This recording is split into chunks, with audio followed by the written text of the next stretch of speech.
Hi, welcome to this episode of the book of Luke. And in today's episode, we are looking at the book of Luke, chapter 20. Today, the Pharisees came to Jesus and was asking him for his credentials. Who authorized you to speak and act like this? Then Jesus said, no, before I answer you, you have to tell me who authorized the baptism of John as well. Was he heaven or human? So they knew the answer, but they don't want to be, they don't want to offend the people. And they don't want to also offend God. They said that they know the answer. They whisper heaven, but they said that if we ask us why we not believe him, if we say it's heaven, if we say it's human, the people will tear us limb from limb. So they know the answer, but they didn't answer Jesus, and they said, we don't know. Jesus said, I don't also know the answer to your own question, so I will not answer your question. Then we have the corrupt farmhand. Actually, this corrupt farmhand, the owner of the farm was expecting that they will actually give profit, so he sent a servant to them, but they didn't give the profit.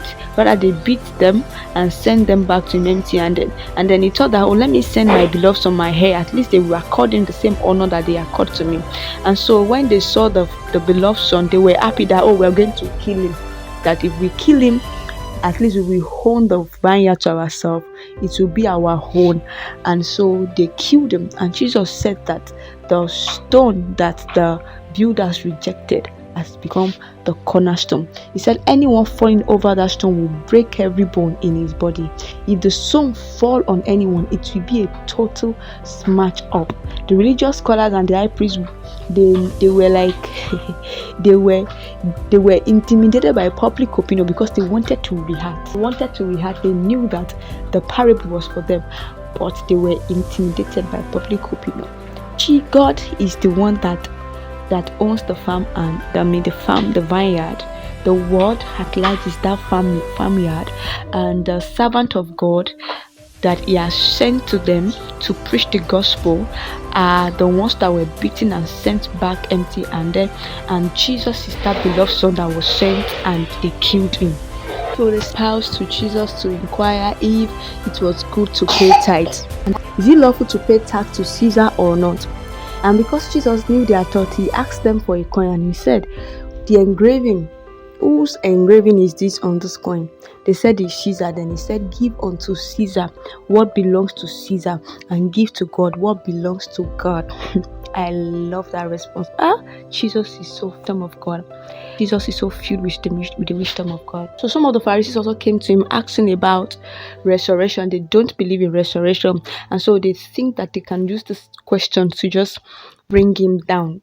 So the Sadducees came to him and said, teacher, this is a Jewish party that denies any possibility of resurrection. So they said, teacher, Moses wrote to us that if a man dies and leave a wife, but there's no child, his brother can marry the wife, and they should give birth. But if the brother now married the wife and there was no child, and all the brothers married the wife and there was no child until they all died, then at the resurrection, whose wife will she be? Jesus said, you have lost it. Marriage is a major preoccupation here, not there. That there is no marriage in heaven. Those who are included in the resurrection of the dead will no longer be concerned with marriage, none of course with sex. He said they will have better things to think about, if you can believe it. So some of the religious scholars said, teacher, that's a great answer for a wife. Anyway, no one dare put questions to him because of the way he was in their questions. So much wisdom. So then he put a question to them, and he said, the Messiah is David's son. Yes, but then how is it that they say that Messiah is David's son? And in the book of Psalm, David clearly said that, God said to my master, sit here at my right hand until I make your enemy your footstool. David designates the Messiah as my master, and so how can Messiah also be his son?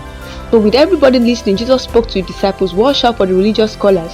They love to walk around in academic gowns, prim in radiance of public flattery, bask in prominent positions, sit at the head table at every church function, and all the time they are spotting the weak and helpless. The longer their prayers, the worse they get, but they pay for it in the end. So Jesus asked them a question.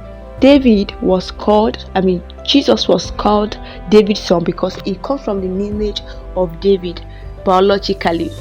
But then David called him master because he is the second in the Trinity. He is the Son of God and he's sitting at the right God. And he's sitting at the right hand of God.